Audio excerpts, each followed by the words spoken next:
You're doing everything right, planning, grinding, staying busy, yet it still feels like nothing's truly moving.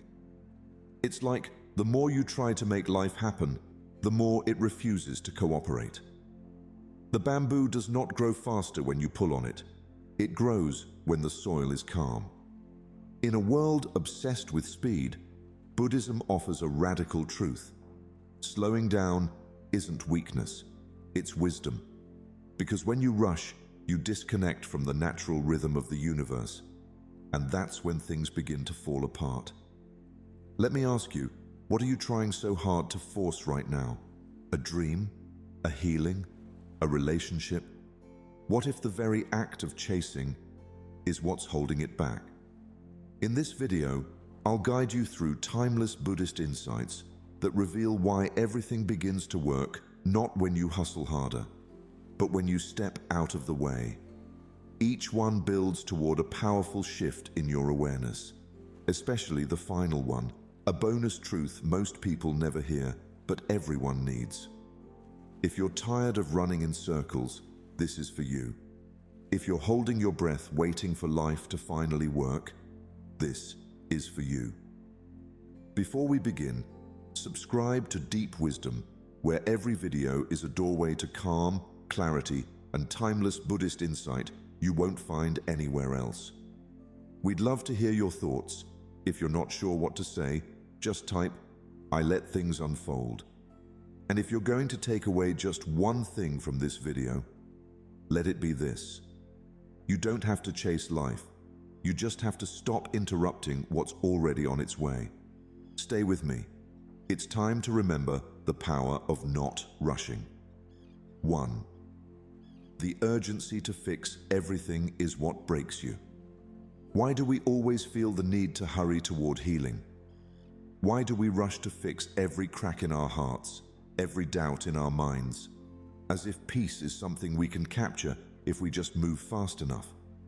But the truth is, the urgency to fix everything is what quietly breaks you. Like someone trying to untangle a knot by pulling harder, we end up tightening the tension in our own lives. Have you noticed? The faster you run from discomfort, the more it follows, because you are not escaping it. You are carrying it with you.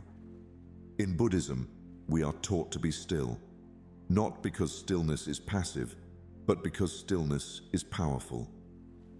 The wound is not healed by running from it, but by sitting with it. That means, instead of rushing into answers, we learn to sit inside the questions, like a calm pond that becomes clear not by stirring, but by settling. Every time you try to force peace, you end up pushing it away.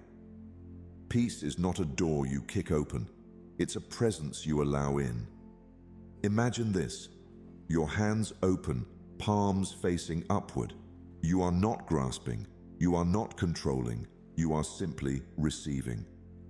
This is where healing begins, where the clenched fist of urgency softens into the open hand of surrender. Life starts to align when you stop wrestling with it, when you stop saying, "I need this fixed now," and start whispering, "Let me witness what this is." So ask yourself gently, what are you rushing to fix right now? Is it your career, a relationship, your own emotions? And what if, just for a moment, you allowed that part of your life to simply be seen, without judgment, without urgency? What if nothing needed fixing, just witnessing? The Buddha once said, "Peace comes from within. Do not seek it without."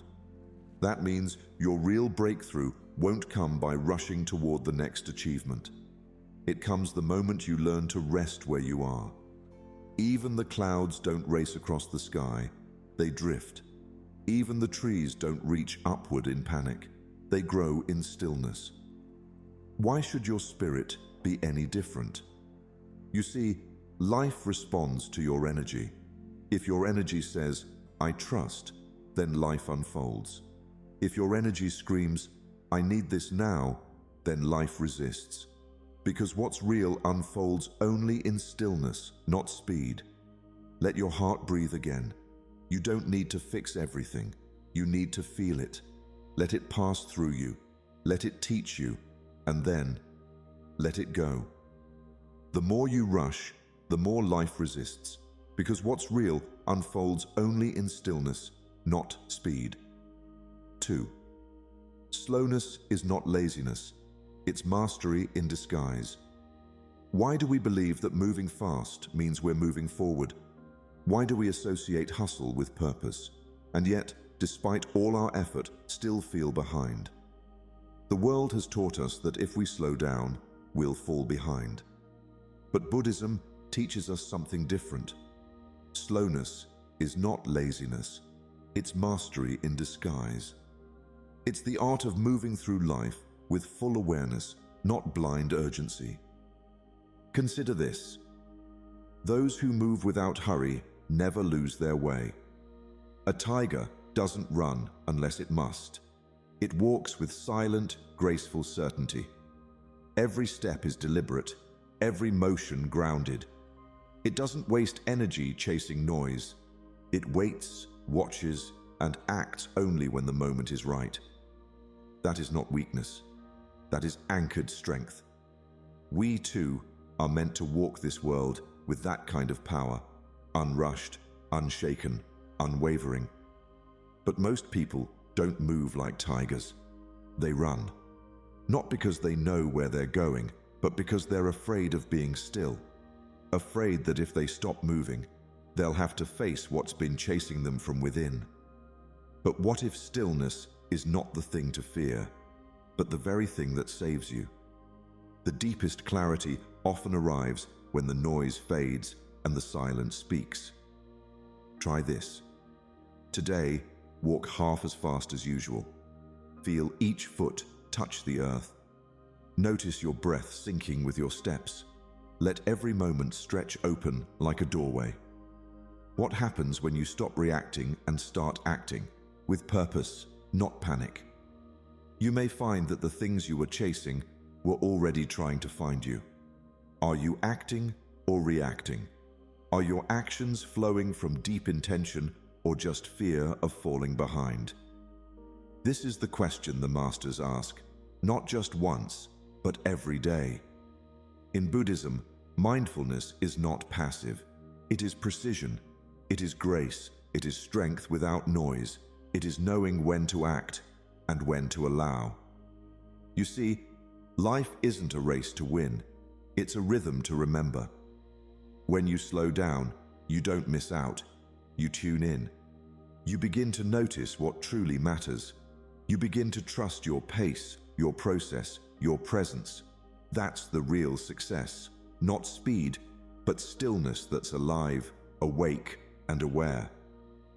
So what might mastery look like if it felt like grace, not hustle? What would change if you stopped running toward meaning and let meaning rise to meet you? You are not behind. You are just learning to move like the wise, slowly, purposefully, and without fear. 3.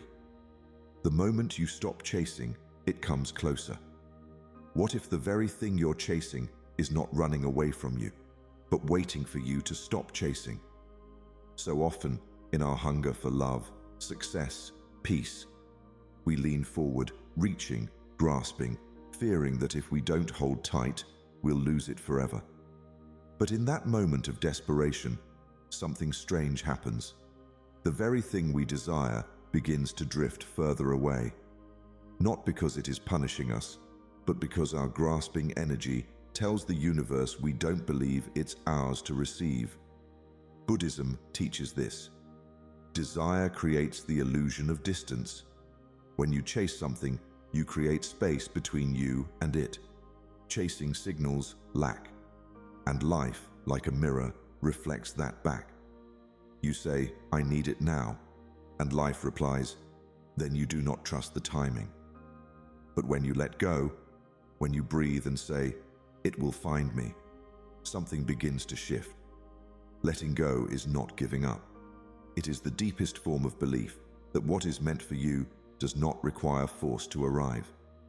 Picture this: the thing you long for, peace, clarity, love, placed gently on a small wooden leaf, floating down a quiet river.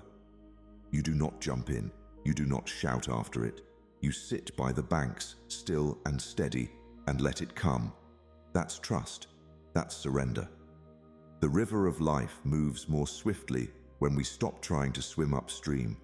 And yet, we often ask, but what if it never comes unless I chase it? That question is rooted in fear. But Buddhist wisdom invites another question. What if it's already on its way, if only you'd stop running? Sometimes your effort is not a sign of progress, but of panic, and panic clouds the path. So pause and ask yourself gently, what energy are you sending right now? Is it hunger or is it trust? Are you grasping or are you allowing? Remember, grasping closes the hand, trust opens it, and only open hands can receive what life brings. You are not being punished for wanting more, but you are being asked to learn a higher way, to attract, not chase, to align, not grasp, to flow, not force. When you move into trust, the universe listens. The moment you stop chasing, it begins to come closer, because the things meant for you are not earned by striving. They are received by stillness, by surrender, by spiritual readiness. You don't need to chase what's already flowing toward you, just become still enough to let it arrive. 4. The energy of forcing repels. What's meant for you? Why do the things we want most often feel the furthest away when we try so hard to hold on to them? Why do opportunities, relationships, even peace seem to slip through our fingers just when we think we've finally grasped them? It's because the energy of forcing repels what's meant for you. Life is not a puzzle to be wrestled into place. It is a dance to be moved through with trust. In Buddhism, there is a quiet truth. What is clenched cracks. What is held softly stays. Like holding water in your palm, the tighter you squeeze, the faster it escapes. But when your hand is open, it rests there, calm and undisturbed. The same is true for love, clarity, creativity, and purpose. Force creates friction. It pushes life away. But softness welcomes it in. So many people believe that control is the path to success, that if they can just grip tighter, work harder, think faster, they'll finally find peace. But peace is not earned through tension. It's found in trust. Imagine trying to open a flower by pulling its petals apart. It only tears the bloom. But if you wait, in time, the sun coaxes it open. Life unfolds in the same way. Try this. Loosen your hands right now. Feel how your breath follows. Gentler, deeper. Notice how your mind softens with it. That's softening. That's surrender. Not giving up, but giving space. Space for life to do its part. You see, when you stop trying to force things into existence, alignment begins. You meet life not in struggle, but in harmony. Ask yourself honestly, where in your life are you tightening your grip? Are you trying to force someone to understand you? Forcing a plan to work on your timeline? Forcing yourself to be someone you're not? That tension becomes your barrier. And the moment you choose to loosen that grip, you allow something deeper to enter. Something wiser than control. Something sacred. There's a reason the great masters teach us to release. Because freedom doesn't come through domination. It comes through devotion. Devotion to presence. Devotion to trust. Devotion to the truth that what's meant for you will not pass you, but it will ask you to stop resisting. So breathe. Let go of how you think it should go. Let go of the script you're clinging to. Because maybe life has a better one, and it can only hand it to you when your hands are not full of force. You don't attract peace by pushing harder. You welcome it by surrendering softer. And in that softness, everything begins to work. 5. The still point is where life begins again. What if all your rushing hasn't moved you forward, but further away from yourself? What if motion isn't progress, and stillness isn't stagnation? The world will always tell you to go faster, climb higher, stay busy.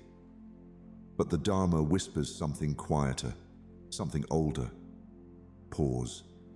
Not to quit, not to retreat, but to return to the place where life begins again. There's a sacred power in stillness, a truth we've forgotten.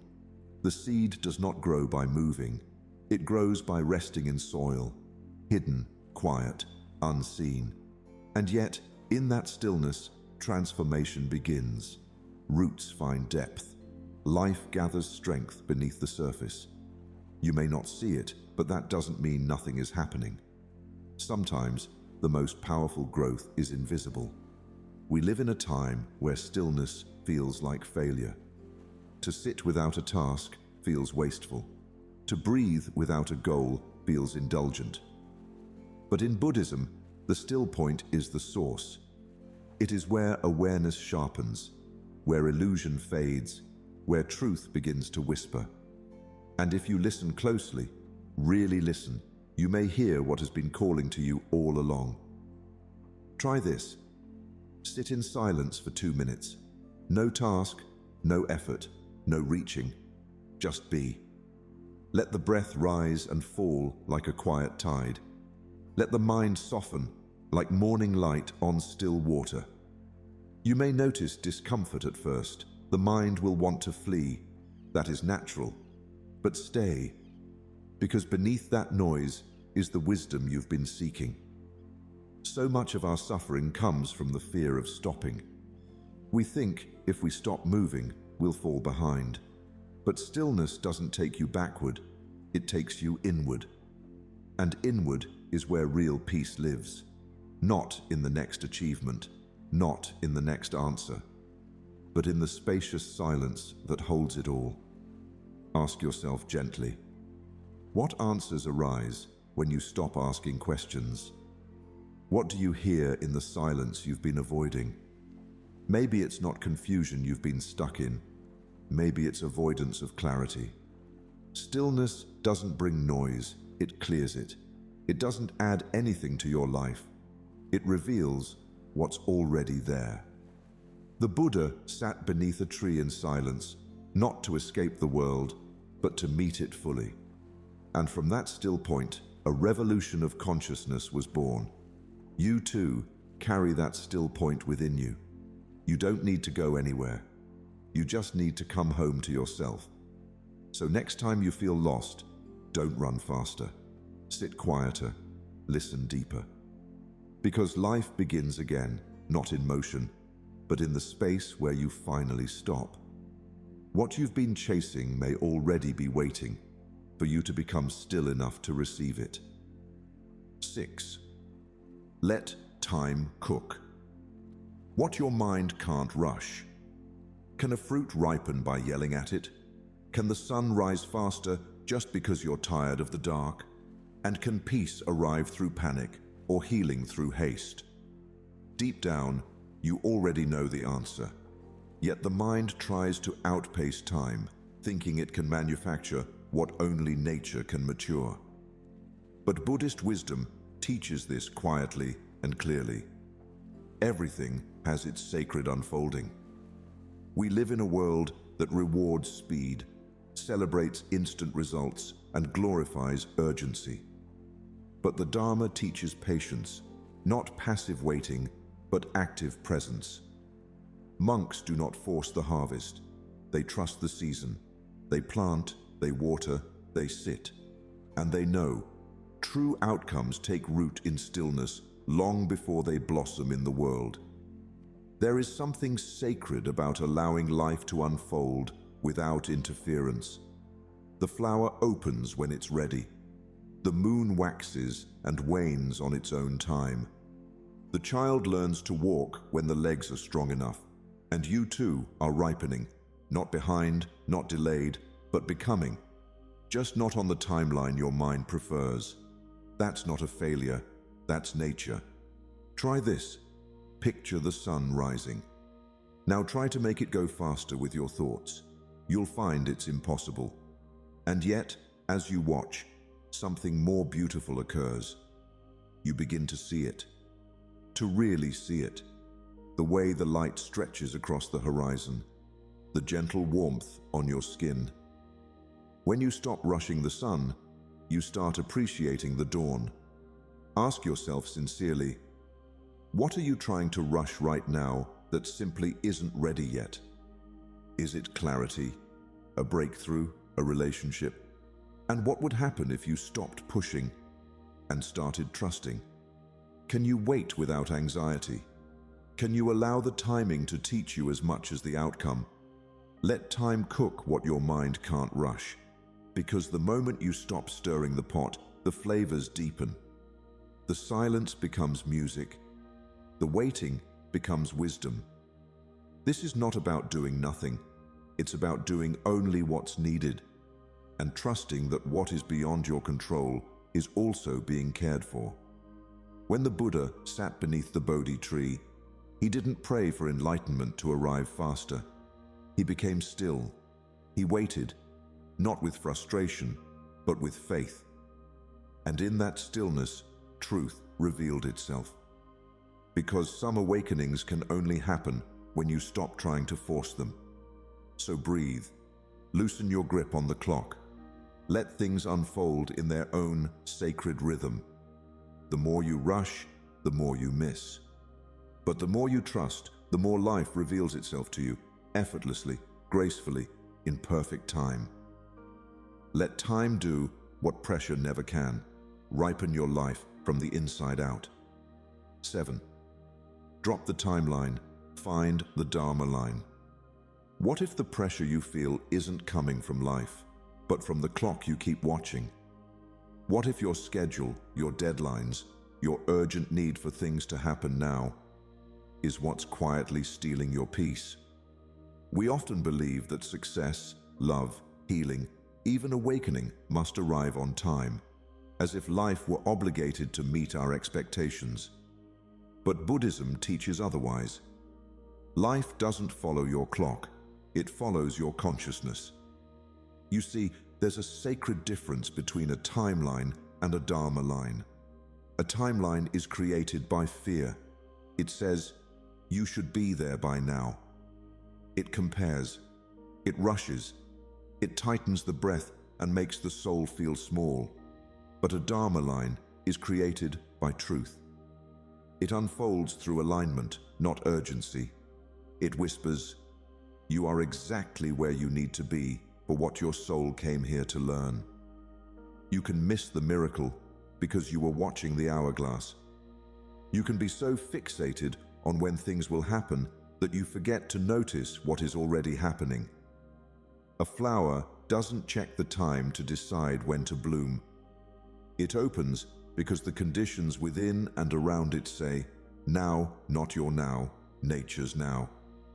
Try this. Release the question of when.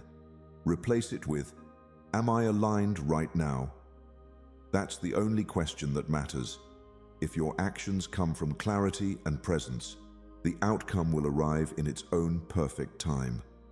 If your heart is open and your energy is clear, the path will unfold because it's no longer blocked by your panic.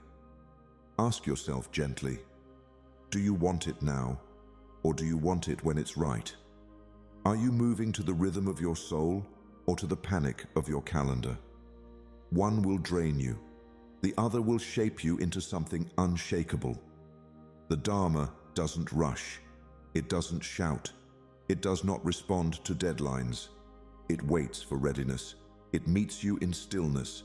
Detach from timelines. Align with timeless truth. You are not here to race against time. You are here to remember what time can never teach. The eternal part of you moves at a different pace, a wiser pace, one that doesn't measure progress by achievements, but by awareness, by how deeply you listen, by how softly you move, by how much of your life you are truly living, not scheduling. So let go. Let the story unfold without watching the clock. Let the next chapter arrive without demanding the page turn faster. The miracle might already be here, but you'll only see it when you stop counting minutes and start feeling moments. You're not late. You're learning to live by a rhythm that doesn't tick but awakens. 8. Rushing is the mind's fear of being present. Why do we keep moving faster, even when we're tired, even when the path is unclear? Why do we rush from one moment to the next, as if the present is something to escape? The answer lies deep within the nature of the mind. The mind flees the now because it fears meeting itself. Rushing is not always ambition, it is often avoidance. We run not towards something, but away from something we're afraid to feel. In Buddhism, this is gently pointed out, not with blame, but with compassion. The restless mind is not your enemy. It's just afraid of stillness. Because in stillness, there are no distractions. In stillness, you come face to face with the parts of yourself you've avoided, your wounds, your longings, your unspoken grief. That's why the mind speeds up, to protect you from meeting what's already inside you. But speed is just a shield, and shields don't heal. Presence does. Healing doesn't come from outrunning your pain. It comes from turning toward it, slowly, softly, with kindness. The present moment may seem quiet, but it holds everything you need. Not because it fixes you, but because it shows you that you were never broken, only unheard. Try this. Sit and watch a single candle flicker for 1 full minute. Don't reach for your phone. Don't adjust your seat. Just be with it. Watch how your mind wants to wander. Watch how it itches to do something. And then, notice the space beneath all that noise. That space is presence. And in that space, you meet someone who's been waiting for you, your true self. So ask gently, what are you running from within yourself? Is it a memory, a regret, a truth you haven't yet welcomed? And what might happen if, instead of rushing, you stayed with it, even if it hurts, even if it trembles? You may find that the fear begins to fade, simply because you stopped feeding it with resistance. When you stop rushing, you stop rejecting the moment. And the moment, in turn, stops rejecting you. That's where real peace begins, not in changing everything around you, but in finally resting within what's already here. The mind says, move faster. The heart says, be here now. And the soul, it simply waits for you to return. You don't need to chase a better version of yourself. You need to be with the one who already exists, right here, quietly breathing beneath the chaos. The moment you slow down, you don't fall behind. You finally catch up to yourself. 9. Miracles only happen in spaciousness. Can a cluttered mind receive divine insight? Can a heart packed with noise hear the whisper of guidance? The answer is quiet, but clear, no. Because miracles, by their nature, do not arrive through force. They do not break down doors. They wait gently, patiently, for an opening. The sacred enters through still, open spaces, and in a life filled with hurry, noise, and urgency, that kind of space becomes rare. In Buddhism, emptiness is not a lack, it is preparation. It is not the absence of meaning, but the presence of potential. Just as a bowl can only hold nourishment when it is empty, your life can only receive miracles when you create room for them. Spaciousness is not a luxury, it is a spiritual necessity, and it begins within. We often think of clutter as physical things, but it's the internal clutter that blocks the sacred most. The endless loops of worry, the fears stacked in corners, the mental chatter that says you must do more, be more, achieve more. These are the items crowding your inner temple. And when that temple is full, nothing new can enter. Not peace, not guidance, not the quiet arrival of grace. Try this. Close your eyes. Picture a room inside you, cluttered, disorganized, filled with thoughts and emotions you've been storing for too long. Now, slowly, begin to clear it. One item at a time. Release the fear of what might go wrong. Set down the weight of unmet expectations. Let go of the need to know what's next. With every release, feel the space grow. With every breath, feel yourself return. This is not just imagination. It is an act of devotion. Clearing space is a sacred ritual. It tells the universe, I am ready. I am open. I am available to receive what cannot be planned. Because miracles do not respond to pressure. They do not come to the one who begs. They come to the one who is still enough to listen. Ask yourself softly, what clutter, mental or emotional, is blocking your miracles right now?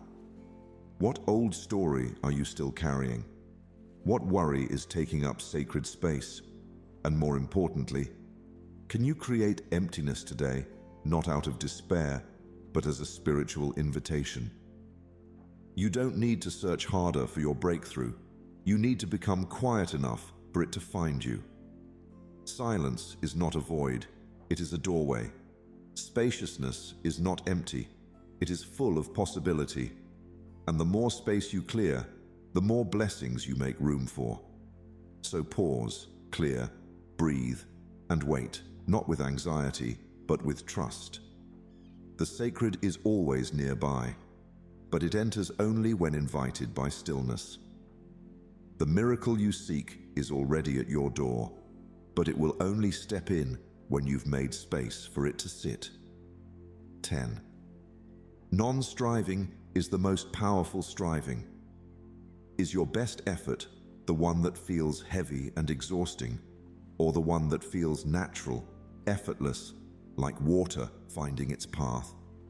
The world has taught us to equate struggle with worth. But in the deeper stillness of Buddhist wisdom, we are reminded of something softer and far more powerful. When nothing is done, nothing is left undone. This is the essence of Wu Wei, non-striving. Not inaction, but action that flows from harmony, not resistance. You see, there is a sacred kind of doing that doesn't feel like doing at all.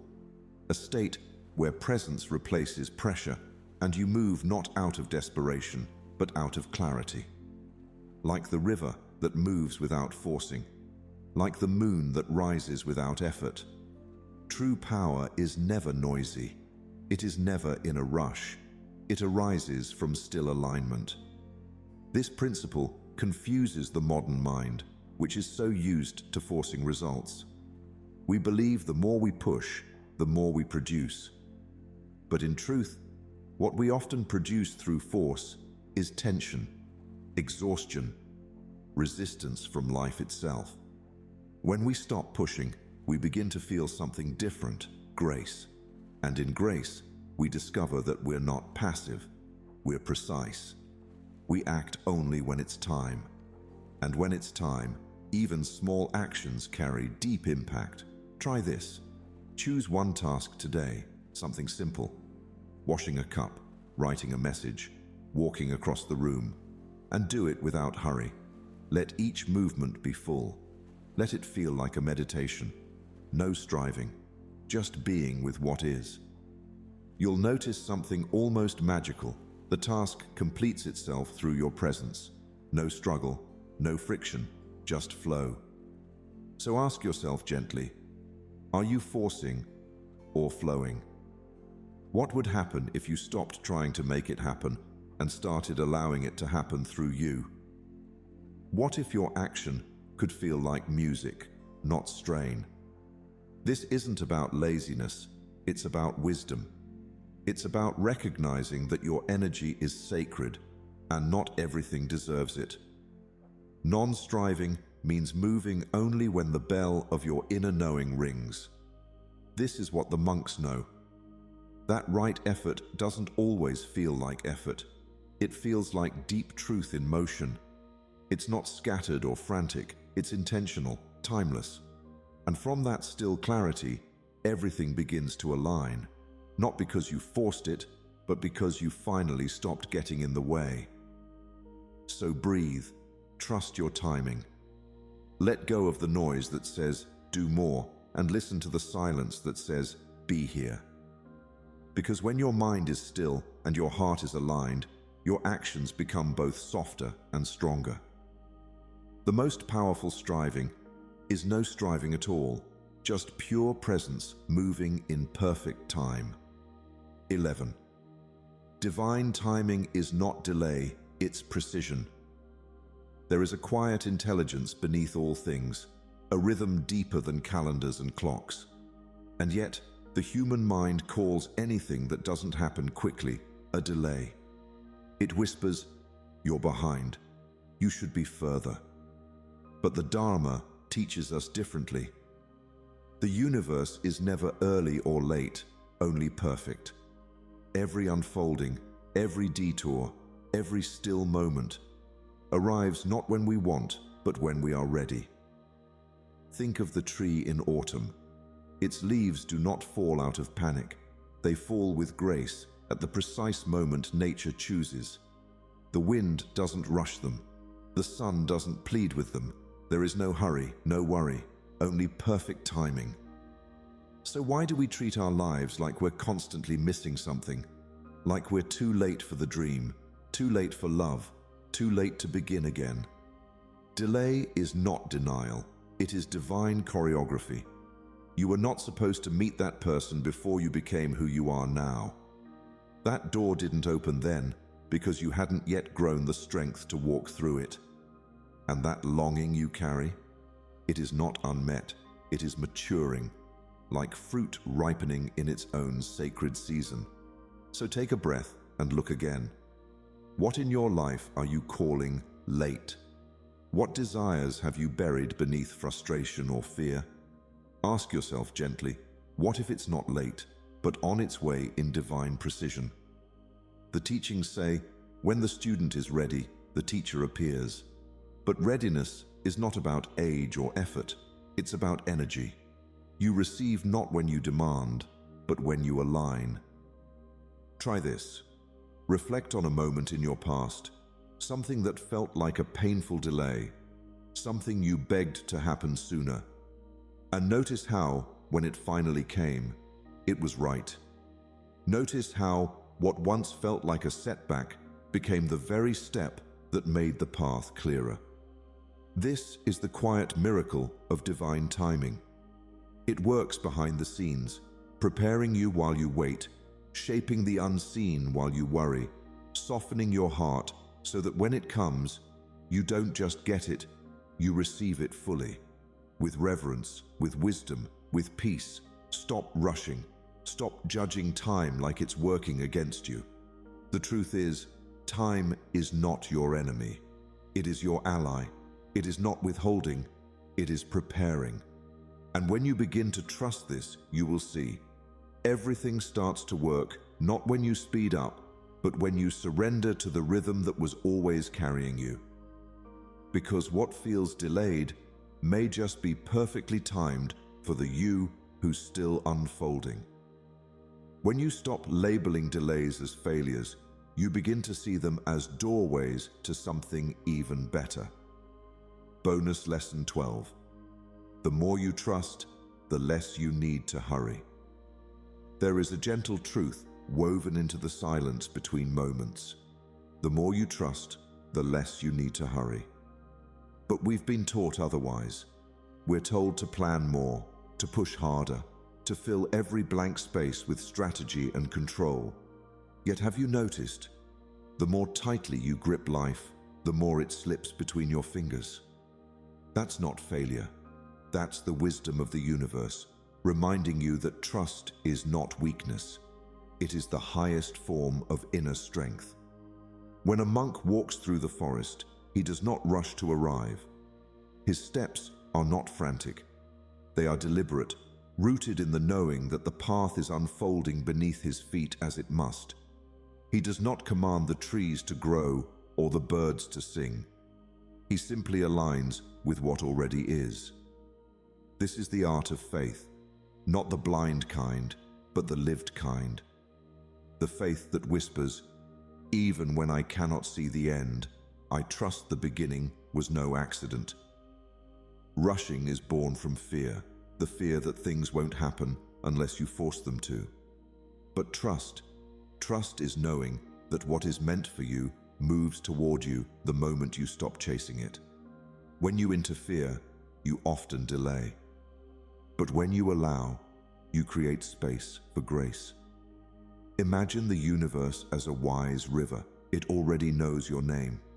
It knows your desires. It knows your wounds. You don't need to swim against its current or map its every turn. You only need to float. Let it carry you, not in passivity, but in peace.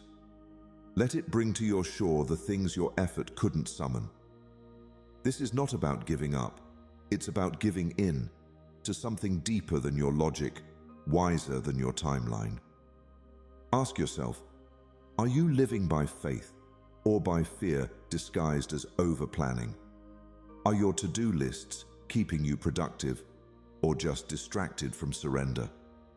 Because when you truly believe it's already working out, your energy shifts.